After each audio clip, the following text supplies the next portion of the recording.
We'll see what happens. But with that being said, we're gonna get into some of the games that we're gonna preview.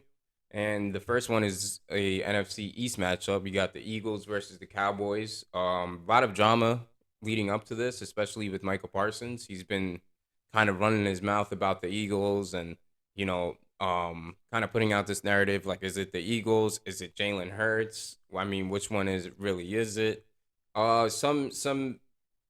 Some like honorable mentions. I think I don't think it's a bad thing to bring up that convo. It just happens to be that the person that's bringing it up is on the Cowboys. I know we spoke about it, and in general, I think this game kind of plays out with the Cowboys coming out on top. There's some questions going into the game with Jalen Hurts' shoulder. Um, they're saying last I checked, they're saying that he's most likely going to play. And, you know, is it good if he plays?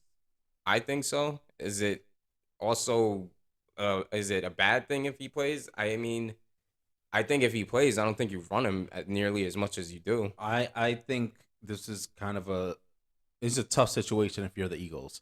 If the Eagles are playing almost any other team, probably literally any other team in the NFL No. besides the Cowboys right now, they probably just sit them without thinking about Yeah, it. of course. You play the Cowboys, and the reason why it's interesting, one, Micah Parsons is running his mouth all over the place. No. The guy won't stop talking. All right.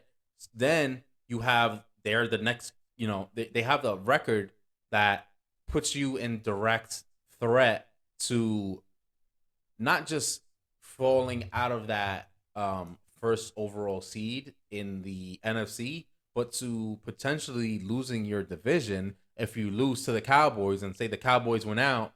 And then if you have a tough time the rest of your games, I mean, could easily flip the whole The whole playoff picture. right. And now you're in a wild card spot instead of being a number one overall seed sitting at home and getting that first round bye. So it's a very tough spot for the Eagles to be in. My thoughts on this game is that the likely outcome is either A, Jalen Hurts plays and they probably win, or B, Jalen Hurts doesn't play and they find a way to win. Yeah, they still find a way to Because win. I think, and the other thing that goes into this, we talked about MVP talk last week. If Jalen Hurts doesn't play and the Eagles win, they're gonna try to take that award from him, Yeah, of course. and Because they're gonna just they're give gonna more credit they're to the gonna say actual. exactly what Michael Parsons Yeah, said. exactly. Is it Jalen Hurts or is it the team? No. Oh yeah, so we won. So the Eagles won without Jalen Hurts. Oh, so anybody could be in that quarterback spot and that team is gonna win. And the Why are we gonna thing give the guy the MVP? That's what they're gonna say. Yeah, and the thing is too is it's like Gardner Minshew he's not a bad Nah, he's quarterback. not. He's a quarterback he's done enough. He's not bad. He showed that he can play. I mean, he played with the Eagles last year and he had a few wins with them as well. I mean, there's been questions before the season even started, like, oh, will there be a quarterback battle between these two quarterbacks with Gardner Minshew and Jalen Hurts? And I mean, they've rode with Hurts, but I mean, it would be interesting if Minshew comes in, he handles business, does what he does. I'm sure they're not going to ride with him because Jalen Hurts has brought them this far already. But what I will say is the Eagles should capitalize on this momentum that they have going into the playoffs. We've seen I mean it's not the last week of the season yet, but we've seen like similar situations with the Ravens last or not last year, but I believe the year before Lamar's MVP year, where they benched him. They had, I believe, no, they didn't have their first round bye. I think the Chiefs did, but they benched him. Then they went and had like a gap between that and the playoff game, and then they went in the playoffs and they just got completely ran out of the building by the Titans. So Yeah, I think in this situation, um, you don't. It doesn't matter about that to me mhm. because Jalen Hurts' health is probably a bigger priority. Yeah, So my guess is they probably are forced to play him this game, and he probably wants to be out there this game. yeah, for sure. You go if that's the case, fine. If he's okay with being out because whatever injury he's dealing with is that much of a problem for him that he's not going to be close enough to give you the best chance to win, then fine, you sit him. After this game, especially if you're going to be in good position to get that number one overall seed. I think you start being pretty careful with Jalen Hurts, Yeah, and and just rehab him. maybe not sit him completely, but maybe you don't run the same amount of run plays. Maybe you play him, but then Play him like for one half, and right, then because it's very easy too. Like I mean, if I was an NFL coach, this would be very simple to figure out. Send out Jalen Hurts sometime in the second, third quarter. Jalen, when you run to the sideline or if you take a hit, just act like your shoulder hurts. And nah, then we're gonna pull you from the game and we're gonna put in Gardner Minshew. Minshew. Yeah, And nobody's gonna think anything about it. Oh, Jalen Hurts hurt his shoulder. That way you get him out of there early before he actually does, right? yeah, Then you have another game to go or so. You do the same thing in that game.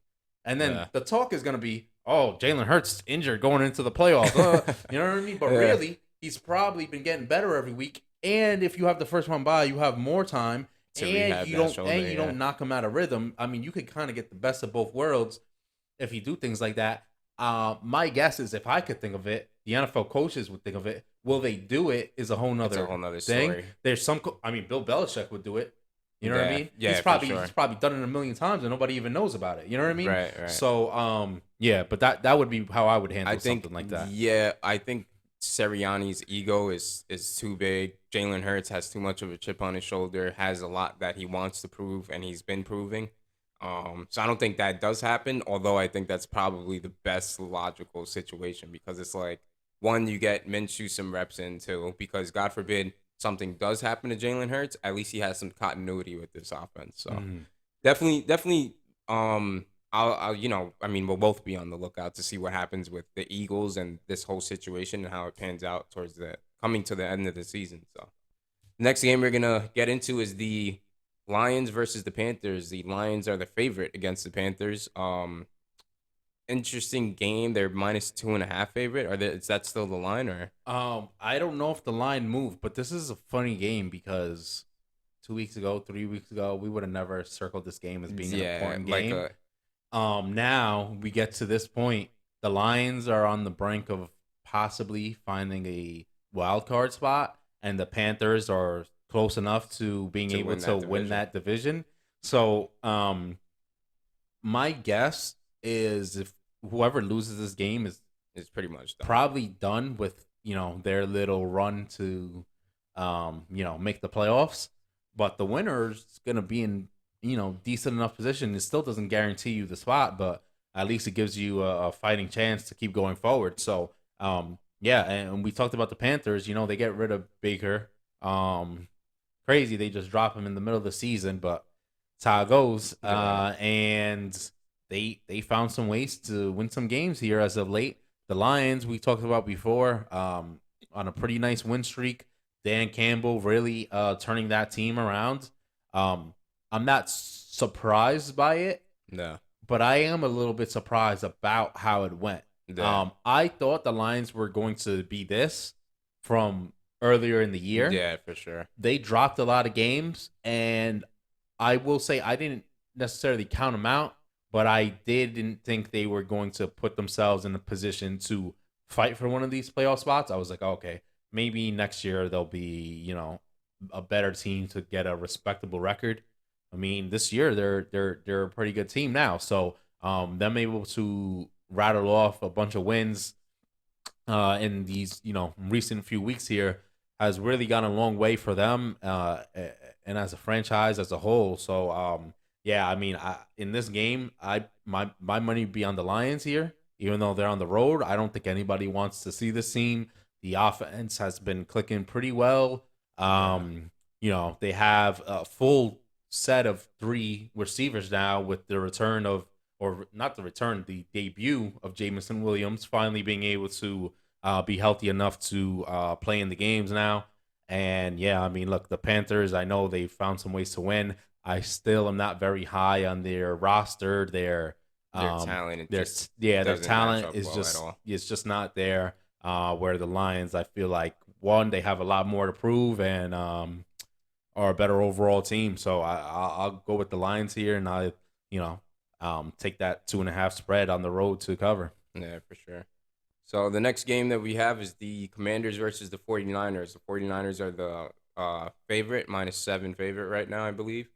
And I kind of see this game playing out, the 49ers just running the Commanders out of the game early on. And I mean, we saw what the Giants were able to do with them, what Saquon Barkley was able to do. I don't think it's going to change anything. I don't think Christian McCaffrey's not going to be able to do anything short of that. Um, and then on top of that, I mean, Brock Purdy's been playing pretty good. He's been playing pretty damn good. He's making a lot of great throws, making a lot of right reads, getting rid of the ball quick. Um, so it'll be interesting to see how this whole situation pans out. I think when you look at it in totality, obviously the 49ers have a little bit less to play for, but it's weird because like we spoke about earlier, like the 49ers, they have a third string quarterback playing right now. So it's kind of like you want him to get those reps. You want him to get prepared for the playoffs, try to get him accustomed to just this whole team. 3 weeks in, you're still going to have some things that you're trying to pick up on some nuances, pick up on different coverages, blitz packages, things like that. So I think it'll be interesting to see how this plays out. Also, the Commanders, they're I'm sure they want to make a playoff push. So, yeah, I think the 49ers just take care of them though and put those hopes away. Yeah, and the Commanders, like we said, they are still in the playoff hunt, right? Bad loss to the Giants because now if you have the same record as them, they're gonna hold that tiebreaker over you, Mm. but they can still beat out some of these other teams to get that last playoff spot. Or if the Giants, completely fall to pieces there, you could still be in position to get the spot over them. But yeah, I tend to agree with the 49ers coming out and doing what it takes here. Like you said, the Giants, they're able to run the ball and play defense. I mean, nobody's better than running the ball and playing defense than the 49ers. Even worse, you got Nick Bosa coming trying to Oh yeah, destroy right. your quarterback. He's in the defensive player of the year talk. Good luck to Taylor Heineke because he might get slammed. Um, and yeah, look, we talk about the 49ers maybe not as much to prove as the Commanders, but I'm sure Brock Purdy thinks otherwise. So the one Yeah. benefit of having a guy like Brock Purdy is he's trying to prove himself in this league, right? Because every game that goes by, everyone's thinking the same thing. Oh, he was able to do it last game. Can he do it again?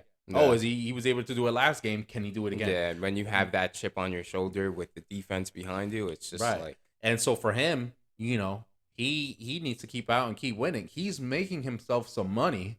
right. Now he has to keep it going. He has to play at least to a certain level to keep the good play that he's done relevant towards his career and his future earnings because he's proven that no matter what happens after this year, whether Right. he stays with this team, whether he becomes a free agent, whether that happens, down the road at another point, however it may be, he needs to you know, keep his worth at a certain level so he could get paid for it. We've seen other guys come in and make fortunes stepping in for quarterbacks, and they never do a good thing again. Yeah. But teams will at least trust you because they have seen some performance on the fields where okay, this is a product that I can invest in Yeah. and think that they could be a halfway decent guy.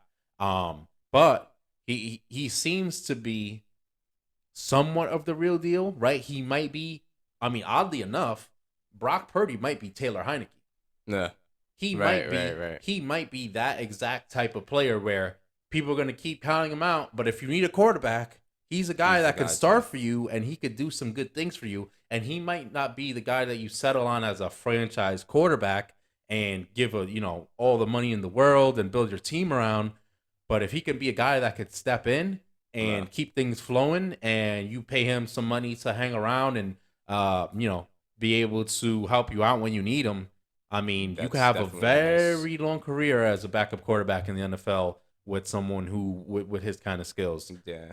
I mean, you could look at the Josh McCowns and Hmm. the Fitzpatricks of the NFL and see how long their career has been, and Mm, it's like, Nick Foles is still out here, yeah, you know. exactly. I So think he's starting next week all too. right, So I mean that's definitely something to like we always talk about it. It's like, granted, yes, you want to be the star of the NFL, you want to, but there's beauty in knowing your role, and there's a lot of success in that. It's like, granted, yeah, you may play for 6 or 7 teams, but you may equate also to the contract of somebody that's getting all this long-term money to stay with one. So it's like, we'll see. But you know what I also thought with the 49er situation is, with Jimmy G getting injured, obviously they brought him back for a year. We don't know what the status is, what the 49ers want to do with that situation. He was playing great up to when he just got injured. They've made it clear that Trey Lance is the future, and they want to move forward with him. Who's to say maybe they move forward with Trey Lance, let Jimmy G walk, and he becomes the second string, yeah. and Trey Lance has to worry because he has some competition behind him. It's not no walk in the park kind of backup quarterback. This Well, guy has showed some guts and I think some that's play. exactly what's gonna go on at this point. I think they've kind of made their decision on the whole Trey Lance versus Jimmy G thing. Right. I think, and I don't think there's any bad blood or No, I anything don't at think there's this any point. ill I will. think they're appreciative that Jimmy G was able to step in this year after they sent him away from the team to be able to come back and be a team player and be the quarterback that helps them to a pretty good year so far. No. But I think they've kind of already made their choice. I mean, you can't go back on the draft pick. You got Trey Lance there. You drafted him for a reason. Unless they're going to admit, oh, yeah, we were wrong on this guy. He's not that good, which I don't see happening. Nobody really does that in the NFL. Yeah. They're going to stick with their guy, who is Trey Lance. But this time, it's going to be a lot easier to move Jimmy G if you're the Niners, because if people don't want to pay your asking price, you could take a little less maybe, and you still have Brock Purdy there, and you can keep Brock Purdy around. Brock Purdy is going to be a guy who can be there.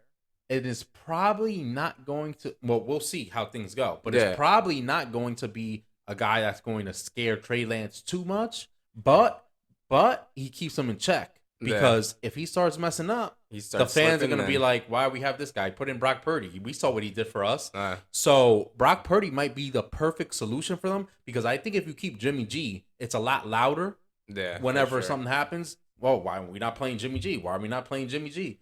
With Brock Purdy, it's a lot less of that. But if things get too sideways, Then Brock you gotta Purdy's go there, right with him. and from a franchise perspective, you're able to say, all right, if Trey Lance gets hurt again, we know he's kind of more of a mobile quarterback, this and that. If Trey Lance gets hurt again, or he starts to struggle, we can rely on Brock Purdy, who Yeah. we're not paying a ton of money to, but he's shown the ability to lead this team. It's almost the perfect situation for the 49ers in a Yeah. way, because now you have the 3 quarterbacks. You still get to move one. You still get to keep 2. And if you keep Trey Lance as the starter, Brock Purdy as the backup, everything almost falls in place perfectly for that organization moving forward. Right.